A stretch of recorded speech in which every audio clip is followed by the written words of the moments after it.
Shalom, selamat pagi, saudara-saudara yang dikasihi Tuhan Yesus Kristus. Selamat berjumpa dalam renungan pada pagi hari ini. Doa dan harapan saya, saudara semua, ada dalam keadaan yang baik, sehat, penuh sukacita, dan berlimpah berkat Tuhan. Sebelum kita mendengarkan renungan firman Tuhan, mari kita berdoa. Bapa yang sungguh sangat baik, Bapa dalam nama Tuhan Yesus Kristus, Tuhan dan Allah kami yang hidup, yang berkuasa dan layak dipuji disembah. Kami bersyukur Tuhan untuk penyertaan-Mu di sepanjang malam hingga pagi ini. Kembali kami Tuhan beri kesempatan untuk menjalani hidup dalam anugerah Tuhan. Sebelum kami mulai segala aktivitas kami rindu diperlengkapi dengan firman-Mu. Jamah hati kami Tuhan, agar kami mengerti dan taat melakukan kehendak-Mu. Dalam nama Tuhan Yesus kami berdoa. Haleluya. Amin. Saudara dikasih Tuhan, ayat renungan kita pada saat ini terdapat dalam Yakobus pasal 3 ayat 11-12. Tertulis demikian. Adakah sumber memancarkan air tawar dan air pahit dari mata air yang sama?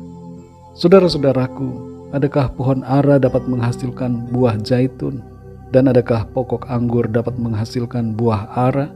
Demikian juga mata air asin tidak dapat mengeluarkan air tawar.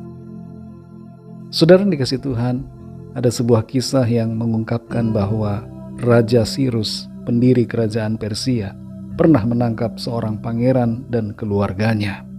Ketika mereka ada di hadapannya, Raja bertanya kepada tawanan itu, "Apa yang akan kamu berikan kepada saya jika saya membebaskan kamu?"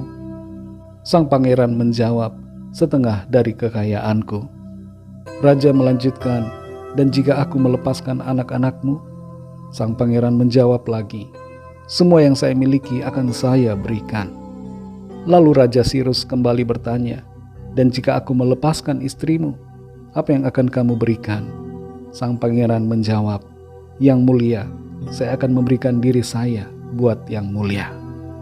Mendengar jawaban itu, Raja Sirus sangat tersentuh, sehingga dia membebaskan mereka semua.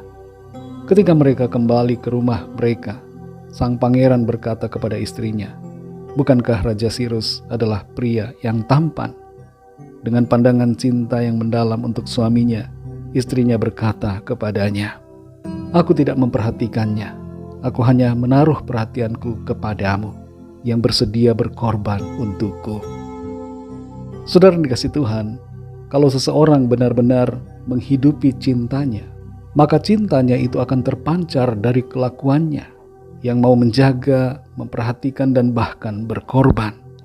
Dan seperti halnya cinta, orang yang menghidupi iman juga akan memancarkan sikap yang selaras dengan imannya, baik dalam pikiran, perkataan, dan juga perbuatannya. Dalam Yakobus 3 ayat 11-12 ini tertulis, "Adakah sumber memancarkan air tawar dan air pahit dari mata air yang sama? Saudara-saudaraku, adakah pohon ara dapat menghasilkan buah zaitun? Dan adakah pokok anggur dapat menghasilkan buah ara? Demikian juga mata air asin tidak dapat mengeluarkan air tawar." Rasul Yakobus memakai sebuah perumpamaan tentang mata air dan pohon yang menghasilkan buah.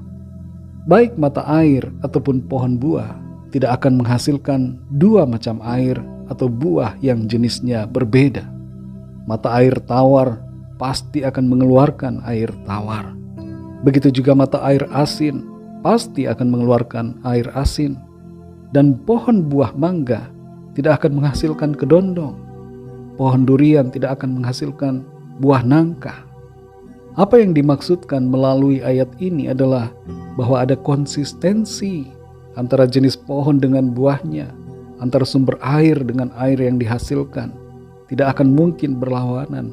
Dan ini dimaksudkan untuk menyatakan kepada kita semua, orang-orang yang percaya, bahwa harus ada konsistensi dalam kehidupan kita sebagai orang-orang yang beriman.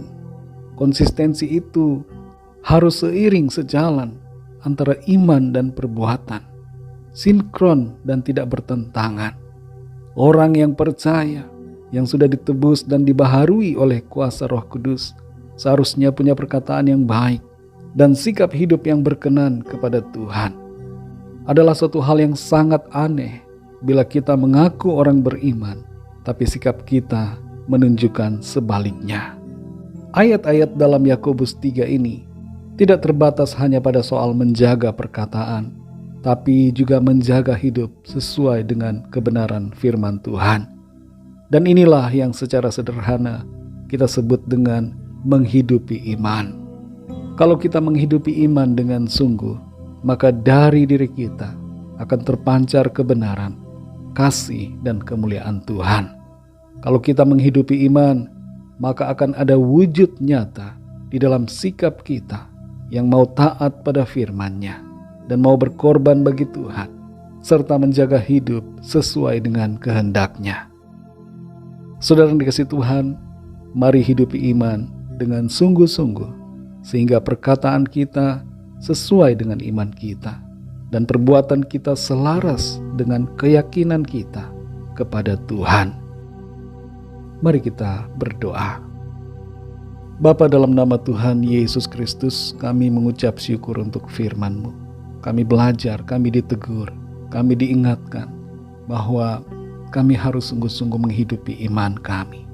Menghidupi iman ditunjukkan dengan sikap, perkataan, dan perbuatan yang selaras dengan iman kami.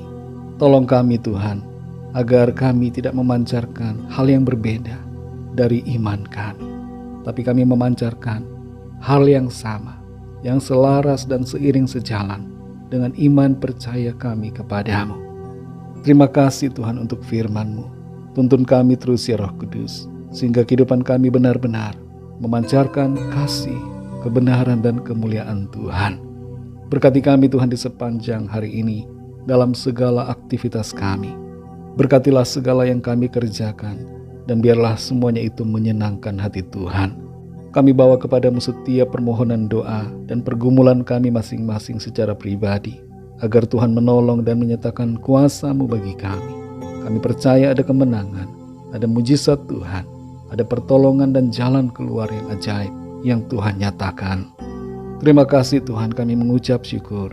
Hanya dalam nama-Mu yang kudus, nama Tuhan Yesus Kristus, kami sudah berdoa. Haleluya. Mari sama-sama kita berdoa doa Bapa kami. Bapa kami yang di sorga, dikuduskanlah nama-Mu, datanglah kerajaan-Mu, jadilah kehendak-Mu di bumi seperti di sorga. Berikanlah kami pada hari ini makanan kami yang secukupnya, dan ampunilah kami akan kesalahan kami, seperti kami juga mengampuni orang yang bersalah kepada kami. Dan janganlah membawa kami ke dalam pencobaan, tetapi lepaskanlah kami daripada yang jahat, karena Engkaulah yang mempunyai kerajaan dan kuasa dan kemuliaan sampai selama-lamanya. Amin. Terimalah berkat Tuhan. Tuhan memberkati engkau dan melindungi engkau. Tuhan menyinari engkau dengan wajah-Nya dan memberikan kasih karunia. Tuhan menghadapkan wajah-Nya kepadamu dan memberikan damai sejahtera. Berkat anugerah dari Bapa Surgawi, cinta kasih karunia dari Tuhan Yesus Kristus, dalam persekutuan dan penghiburan Roh Kudus, menyertai kita semua sekarang ini dan sampai selama-lamanya. Dalam berkat nama Tuhan Yesus Kristus. Haleluya. Amin. Puji Tuhan, saudara yang dikasihi Tuhan, saya percaya firman Tuhan menjadi berkat dan kekuatan buat saudara semua, dan Roh Kudus akan menolong saudara untuk lebih lagi memahami kebenaran firman Tuhan. Tuhan Yesus memberkati saudara semua. Sampai jumpa dalam renungan yang berikutnya. Haleluya.